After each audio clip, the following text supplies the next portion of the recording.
AP. കുര്യൻ്റെ സ്മരണക്ക് മുന്നിൽ ആദ്യമായും ആദരാഞ്ജലികൾ അർപ്പിക്കട്ടെ. അദ്ദേഹം നമ്മെ വിട്ടുപിരിഞ്ഞിട്ട് 25 വർഷം തികയുന്നു. ഇവിടെ പറഞ്ഞതുപോലെ എ.പി. കുര്യൻ ബഹുമുഖ രംഗത്ത് വ്യക്തിമുദ്ര പതിപ്പിച്ചൊരു നേതാവായിരുന്നു. തൻ്റെ ചെറുപ്പകാലത്ത് തന്നെ രാഷ്ട്രീയത്തിലേക്ക് കടന്നു വരികയും അതും ഇടതുപക്ഷ രാഷ്ട്രീയം, കമ്മ്യൂണിസ്റ്റ് പ്രസ്ഥാനം, അതിൽ അംഗമായിക്കൊണ്ട് പ്രവർത്തനം ആരംഭിക്കുകയും ചെയ്തതാണ്. എല്ലാവർക്കും അറിയാം എ.പിയെ. അദ്ദേഹം വളരെ സൗമ്യതയോടെ കാര്യങ്ങൾ നിർവഹിച്ചയാളായിരുന്നു. അതേസമയം നല്ല ദൃഢചിത്തനുമായിരുന്നു. ഒരു കാര്യത്തിലും പതറിച്ചയുണ്ടാകാറില്ല. തൻ്റെ പൊതുപ്രവർത്തനത്തിനിടക്ക്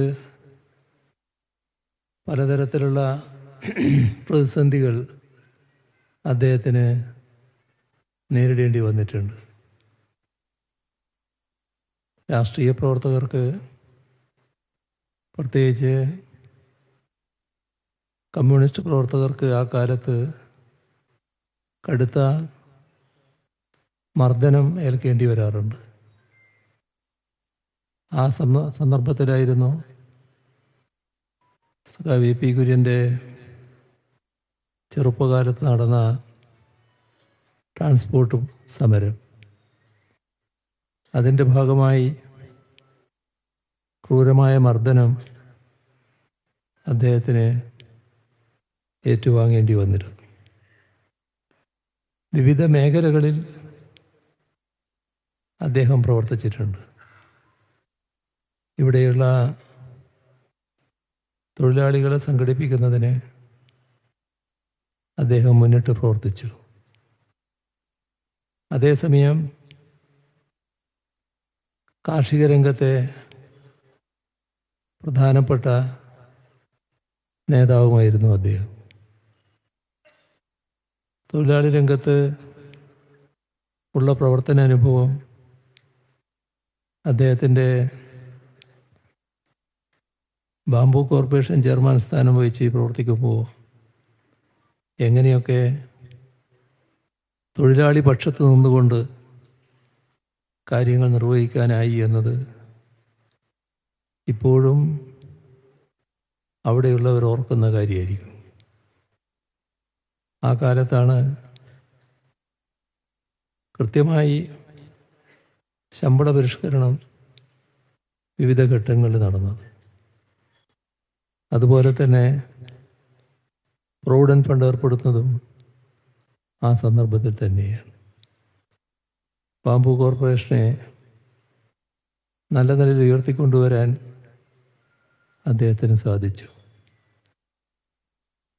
നിയമസഭാ പ്രവർത്തനം, അദ്ദേഹത്തിൻ്റെ നിയമസഭാ പ്രവർത്തനം മാതൃകാപരമായ ഒന്നായിരുന്നു. നിയമസഭയിലെ പ്രവർത്തനം മാത്രമല്ല, ആ കാലത്ത് മണ്ഡലത്തിലെ പ്രവർത്തനവും വളരെ മാതൃകാപരമായിരുന്നു. അതിന് കാരണം ഇവിടെയുള്ള ഓരോ വീട്ടുകാരും എ.പി. കുര്യനെ സ്വന്തം വീട്ടംഗമായി കണക്കാക്കുന്ന രീതിയാണ് ഉണ്ടായിരുന്നത്.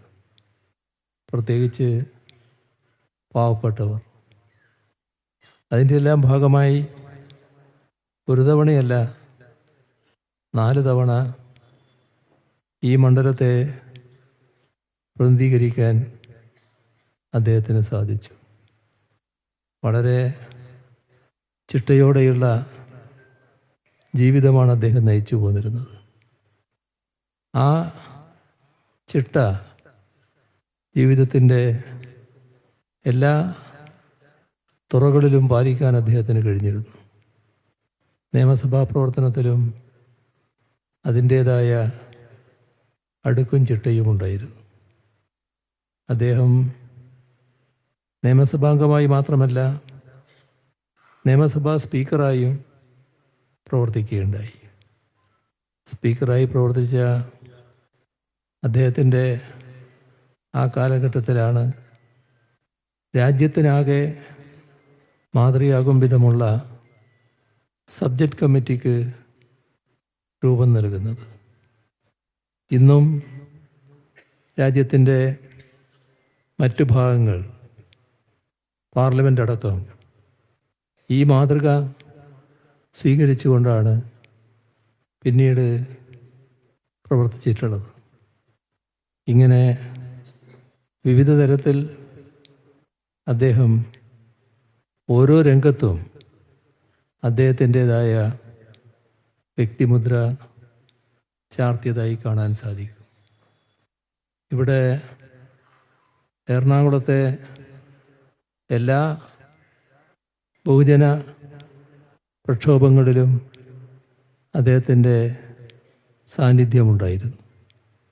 വലിയ തോതിൽ ബഹുജനങ്ങളുടെ ആവശ്യങ്ങൾ ഉന്നയിക്കുന്നതിന് അദ്ദേഹം മുന്നിട്ടിറങ്ങിയിരുന്നു എന്നത് തന്നെ എല്ലാവർക്കും അറിയാവുന്ന കാര്യമാണ്.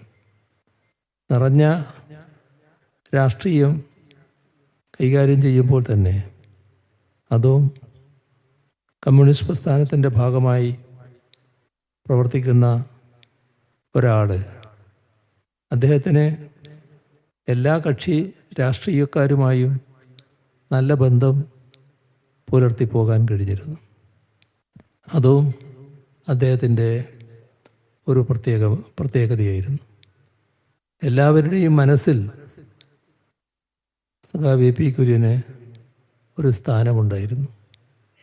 അങ്ങനെയൊരു മാതൃകാ പുരുഷനായിരുന്നു സഖാവ് എ പി കുര്യൻ. ഇവിടെ പറഞ്ഞതുപോലെ കറകളഞ്ഞ മതനിരപേക്ഷവാദിയായിരുന്നു. മതനിരപേക്ഷത സംരക്ഷിക്കുക എന്നതിൽ അദ്ദേഹത്തിന് കടുത്ത നിർബന്ധമുണ്ടായിരുന്നു. അതേപോലെ തന്നെ പാർലമെൻ്ററി ജനാധിപത്യത്തിൻ്റെ ഭാഗമായി ദീർഘകാലം പ്രവർത്തിച്ച അദ്ദേഹത്തിന് ജനാധിപത്യ സംവിധാനങ്ങളോട് വലിയ തോതിലുള്ള കൂറ് നിലനിന്നിരുന്നു.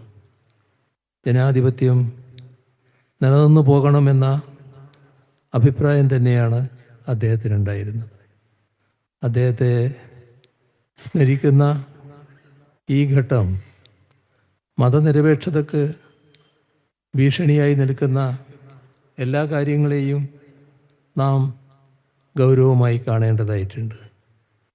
മതനിരപേക്ഷതയ്ക്ക് ചെറിയ തോതിലുള്ള ഭീഷണിയല്ല എന്നത് നാം തിരിച്ചറിയണം.